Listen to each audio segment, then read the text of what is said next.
দেখেন পদ্ধতি ঠিক হয়েছে না ভুল হয়েছে সেটা আমরা পরে ঐতিহাসিকভাবে আলাপও করতে পারি। এটা 5 বছর 4 বছর 10 বছর আগে আমরা বুঝতে পারবো না। এটা আমরা এখন যেহেতু লিভিং থ্রু দিস টাইম। আমি ব্যক্তিগতভাবে একটা কথা মনে করি, আমরা পার্লামেন্টেও অনেক কিছু পাস হতে দেখেছি, আমরা ডিক্টেটরশিপের মধ্যে দিয়ে অনেক কিছু পাস হতে দেখেছি। কিছু জায়গা আছে জনগণের উপর ছেড়ে দিতে হয়। আমার মনে হয় আমরা ওই জায়গা আছে, এটা আমার ব্যক্তিগত মতামত। আমরা কিন্তু জনগণের উপর ছেড়ে দিতে হয়, নিশ্চয়ই তাই। তাহলে তো আমার মানে অনেকেই বলেন যে এত আলোচনার দরকার ছিল না, যে এই নোট অফ ডিসেন্টের জন্য এত সময় দেয়া, তার আগেও হয়তো দিয়ে দেওয়া যেত সেই সিদ্ধান্তে উপনীত হওয়া যেত। আমি বললাম তো আমরা নেক্সট 5 বছর পর যখন এই ঘটনাটা নিয়ে অনেক বই লেখা হয়ে যাবে, অনেক পিএইচডি হবে, তখন আমরা এসে আলাপটা করব যে কোনটা ঠিক ছিল কোনটা বেঠিক ছিল না। ওকে, কিন্তু এই বিষয়ে আপনি জানেন যে বিএনপি থেকে বলা হয়েছে যে জুলাই চার্টারে স্বাক্ষর করার পর সেখান থেকে সরে গিয়ে গণভোটে নোট অফ ডিসেন্ট ছাড়া যাওয়া, এই বাস্তবায়নের সুপারিশ নিয়ে শুরুতে কিন্তু এরকম একটা কথা এসেছিল, যেটা এগেন রাজনৈতিক দলগুলো যদি ডিসিশনে আসতো এই ক্রাইসিসটা হতো না, যদি আপনি এটাকে ক্রাইসিস বলেন। সরকার যেহেতু কেউ ডিসিশনে আসতে পারেনি, এবং স্পেশালি এই 4টা পয়েন্ট নিয়ে সরকার একটা কল নিয়েছে যে ঠিক আছে এভাবে জিনিসটা হোক। এগেন ভুল না ঠিক সেটা ইতিহাস যাচাই করবে, সেটা আমরা আজকে এখানে শেষ করে দিতে। নির্বাচনের একটা আলামত পাওয়া যায়, তো বাতাসে একটা গন্ধ পাওয়া যায়। আপনি যে কোনো উৎসবের সময় বাতাসে একটা আমেজ পাবেন। আপনি কোনো বাড়িতে যদি শোকাবহ কোনো ঘটনা হয়, আপনি সেই বাড়ির পা দেওয়ার মাত্র আপনি বুঝবেন যে এখানে কোনো একটা শোকের কিছু হয়েছে। আনন্দ, শোক, নির্বাচন প্রত্যেকটার একটা আমেজ আছে। আমি বাংলাদেশের বাতাসে, আপনি তো এলাকায় অনেক যাচ্ছেন, মানুষের সাথে কথা হচ্ছে, তাদের মধ্যে কি মনে হয়, আপনি দেখতে পান সেই নির্বাচন হবে একটা আমেজ? মানুষের মধ্যে আমি শঙ্কা দেখি, হবে কিনা সেই প্রশ্ন, একটা বিরাট প্রশ্ন দেখি। এবং বিশেষ করে এখন প্রথমত এই 14 মাস ল অ্যান্ড অর্ডার সিচুয়েশন ভালো ছিল না। এখন গত কয়েকদিনে এটা আরো কলাপস করেছে। গতকালকে শেখ হাসিনা পুত্র বলেছে নির্বাচন পণ্ড করব, আর আজকে শেখ হাসিনা বলেছে, মানে ফোন কল যেটা রিলিজ হয়েছে সেটাতে বলা হচ্ছে যে এখন তো আর আওয়ামী লীগ নামে কোনো কিছু আটকাতে পারবে না, কারণ আওয়ামী লীগ এক্সিস্ট করে না। So do whatever you can.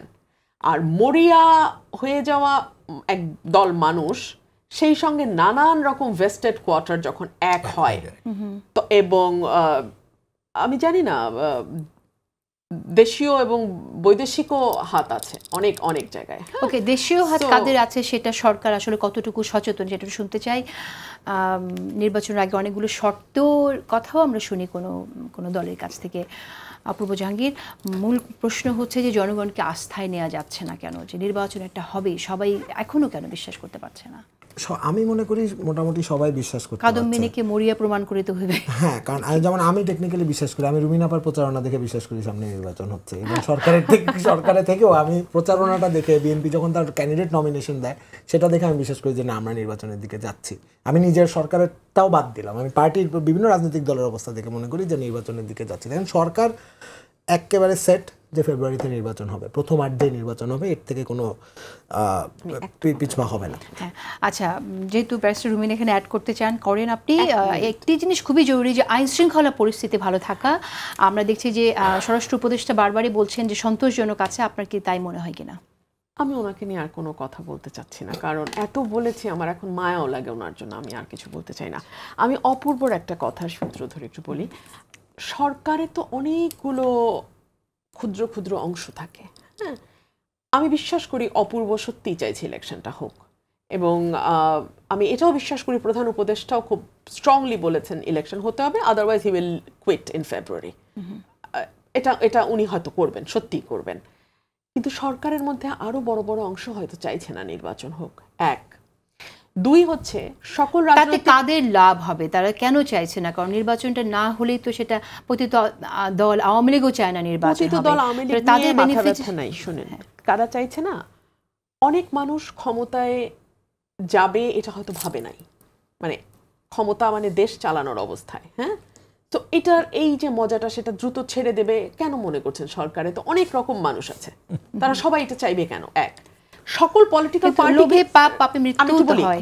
Party কি সবাই চাইছে নির্বাচন হোক? একমাত্র বিএনপি ছাড়া আরেকটা দলের নাম বলেন যারা চাইছে নির্বাচন হোক? আছে, আর কয়েকটি দল আছে তারা নির্বাচন চায়, তারা খুব বড় ম্যাটার করে না, কিন্তু চায়, তারা ম্যাটার করে না। কিন্তু যেই দলগুলো ম্যাটার করে, starting from Awami League to Jamaat-e Islam, কে চাচ্ছে নির্বাচন হোক? কেউ চাচ্ছে না। সো সামনে আমরা অনেক রোজি ছবি দিতে পারি, চাইলে রোজি ছবি তো আঁকাই যায়, কিন্তু ওই 2 দিন আগে আমি যেটা বলি 2 দিন পরে সেটা ফলে আর কি। তো 2 দিন পর মিলায় দেখেন আমার কথা।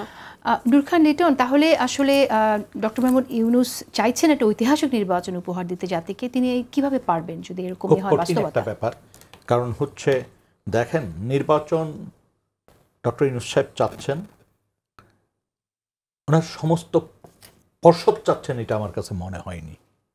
1 2 নম্বর হচ্ছে অদৃশ্য কিছু শক্তি কিন্তু বাংলাদেশের এইবারের গণ অভ্যুত্থানের পরে আমাদের সামনে দৃশ্যমান। অদৃশ্য শক্তি দৃশ্যমান, এটা কিন্তু ভয়াবহ একটা ব্যাপার। আপনি দেখেন তো কোথার থেকে কোন নির্দেশনা আসে কোন বিল্ডিং ভেঙে দেয়, কোথার থেকে কোন নির্দেশনা আসে বাড়িতে আগুন ধরিয়ে দেয়, কোথার থেকে কোন নির্দেশনা আছে গণপিটুনিতে মানুষকে মেরে ফেলে। এই যে গোষ্ঠীটা, এইটাকে আপনি হিসাবের বাইরে রেখেন না। আপনি যদি প্রত্যেকটি ঘটনার সিসিটিভি ফুটেজ অথবা ভিডিও ক্লিপস লক্ষ্য করেন, তাহলে দেখবেন একটা অদৃশ্য রাজনৈতিক শক্তি, একাধিক অদৃশ্য রাজনৈতিক শক্তি, যাদের উগ্রতা হচ্ছে প্রধান উপজীব্য, তারা মাঠে কিন্তু আছে। তারপর ধরেন ভাই, কে চায় আনন্দ উৎসবের ভিতর থেকে হঠাৎ করে ম্লান হয়ে যেতে? এইবারই প্রথম দেখলাম 1জন বা 2জন উপদেষ্টা বাদে সবাই কিন্তু বাড়ি বরাদ্দ নিয়েছেন। আমি খুব খেয়াল করেছি প্রথম দিন থেকে, কেউ সিকিউরিটির নামে, কেউ নানা, আবার দেখছি সিকিউরিটির নামে নিলেও তিনি বাসায় থাকেন না, তিনি তার পৈতৃক বাসায় থাকেন, ওইটা খালি রেখেছেন। এরকম অনেক, 1জন উপদেষ্টা সম্ভবত নেননি, বা 2জন হতে পারে, আমি 1জনকে জানি যে সে নেয়নি। কনফার্ম।